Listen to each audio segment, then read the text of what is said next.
Now, I know what you're thinking. Control luck?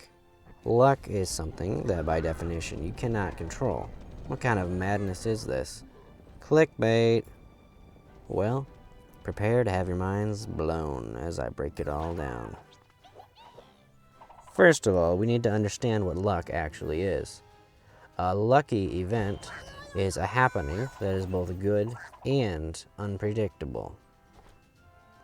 Things that help us do what we want to do are good. Things that stop us from getting at what we want are bad.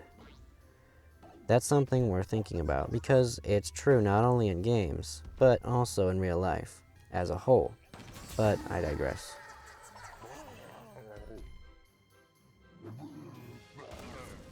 In Mario + Rabbids Kingdom Battle, both allies and enemies can hide behind full cover. This makes the character who is hiding behind the cover completely protected from any shots fired from the other side of the wall. As the player, it is helpful for you to guide your allies to make use of the cover blocks to block enemy attacks. This helps you to defeat the enemies, and so it is a good situation to be in. However, your evil rabbit opponents can hide behind full cover too. When they do this, it's a bad situation because it blocks you from hitting them, making the battle harder for you to win. When an enemy rabbit is out in the open, you know your shot will hit them. When they are behind full cover, you know your shot will miss. But there is also half cover, which may or may not protect them. Half of your shots at them will miss, and half will hit. There's no way to know for sure whether your shot at an enemy rabbit will hit or not. And when you hide behind half cover, there's no way that you can know whether it will protect you or not. What you can know is that you have a better chance of being protected from enemy fire if you are behind half cover than if you are out in the open, and that you are not as likely to hit your target if they are behind half cover as if they are fully exposed. It's worthwhile to use half cover then, because by doing so, at least you have some chance of being missed instead of always getting pelted. It can also be very worthwhile to move behind your enemy's half cover to guarantee an important hit. So as you can see, you cannot control whether half cover will protect you or not, but you can control whether you use it or not. You don't need a guarantee of safety to have an advantage over your enemies.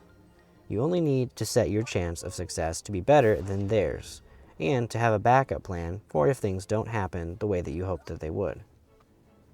If you know the worst and best possible outcomes, then you are better off than someone who does not yet understand what is possible and what is not.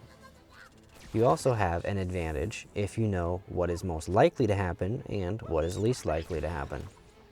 In the long run, partial knowledge beats no knowledge, every time. New and inexperienced players often feel intimidated and will not take advantage of the limited opportunities that they can see because they are too afraid that things will not work out exactly as they planned. What they cannot see is that if they give up the idea of total control right now, they will be able to gain the greatest control possible in the future. In Splatoon 2, you are one member in a team of 4, and you must work together with your teammates to beat the opposing team of 4. In Turf Wars, you beat the enemy team by covering more of the stage with your team's ink color.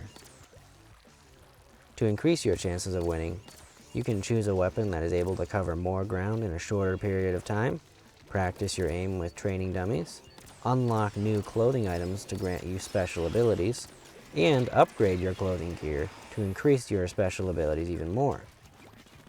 In spite of all this, you cannot choose or predict what stage you will play on, nor who is on your team, who you fight against, how long the match lasts, what weapons your enemies and allies will use, how skilled your enemies and allies will be, nor what your enemies or allies will do.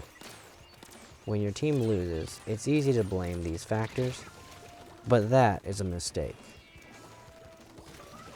If you blame bad luck for your losses, you give up your power to unknown forces beyond your control, without making any effort to understand your situation. and then you complain about it. By filling your mind with thoughts of what you don't know and can't control, you only increase your fear and frustration. To become better at the game and win more, you must first focus on what you do know about it and try the ways in which you can think to respond to whatever situation you find yourself in at any given moment. Don't worry about what you might do wrong. Instead, just keep asking yourself what you can do your best at right now. In ARMS, you play as a special fighter, battling against each of your opponents with your super stretchy arms.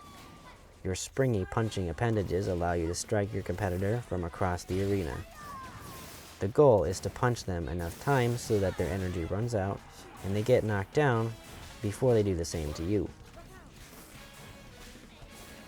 Because the fighters stand so far apart from each other, their fists take a while to reach their destination. This leaves you with time to react to their attacks, but also means that they have time to react to your attacks. Because of this, you must try to predict what they are about to do before you throw a punch. An important dimension of randomness is time. There are two sides to every action you take: what happened before you acted, and what happens after. Whatever was going on before you took action gave you a reason to make the decision, and whatever happens after is a consequence of your decision.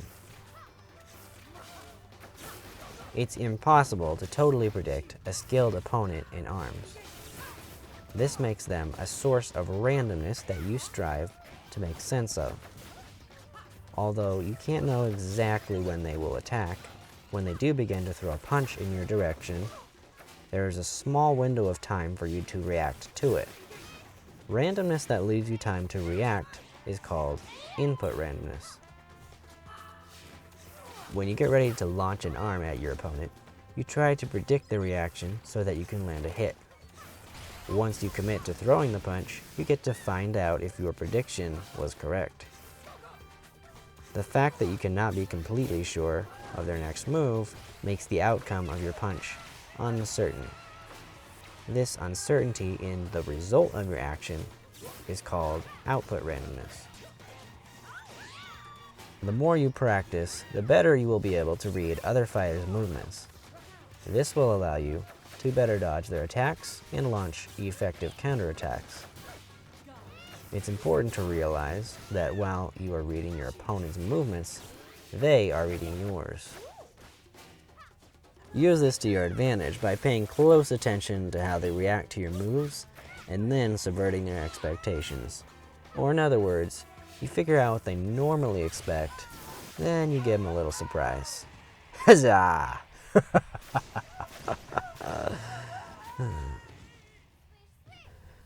Ouch! Also pay attention and take note of exactly how your competitor pulled a fast one on you. Chances are they'll be more than happy to do it again, which means that you just might be able to use their own devices against them.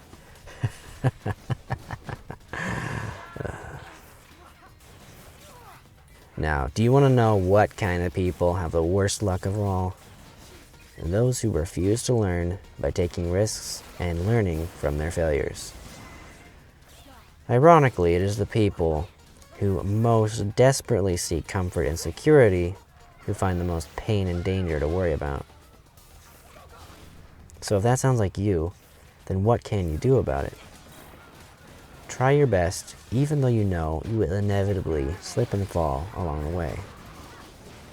If you have the courage to admit that you messed up, and you can laugh at yourself the way that you might at a cute child that you love, then you will learn and grow, and you will be a truly unstoppable winner and a force for good. To enjoy a game, you really must have faith in the system, and by extension, the designer of the game. If you don't, you will just find yourself criticizing and complaining about the way the game works, instead of having fun. I certainly have done this before, and let me tell you, it doesn't help anyone or anything. We all believe in things that we were told, but that we can't prove. So, Why not choose to believe in good things that make your life deeper and more meaningful? For example, why wouldn't you choose to believe that all the seemingly random things that happen to you are not truly without reason, but rather that they are there to teach you to be a better and stronger person? Dare to believe that the maker of the game you are playing designed it to help you have fun overcoming challenges, and not just to make you suffer pointless pain and anguish. You can't prove either perspective, and you know it. That's why you first have to choose to believe, and then expectantly look for your fears, or better, what your heart actually hopes for. So the way to control your luck is to accept that you cannot control everything, and to know that everything that comes your way isn't really random, because it is actually there to give you the opportunity to learn from your own mistakes, grow your love of the game, and to spread the love to others. This love of the game is what we call fun, and fun is the true meaning of games and of life. Thank you for watching and listening. I sincerely hope that I was able to help you better appreciate the joy of playing games and of living life. If there's anything you would like to share, then go ahead and leave a comment. I love to read what you have to say. Alright, sadly, it's time for me to end this video, but I look forward to seeing you next time. So until then, never stop believing, and remember that no matter what happens, you are loved. Bye-bye.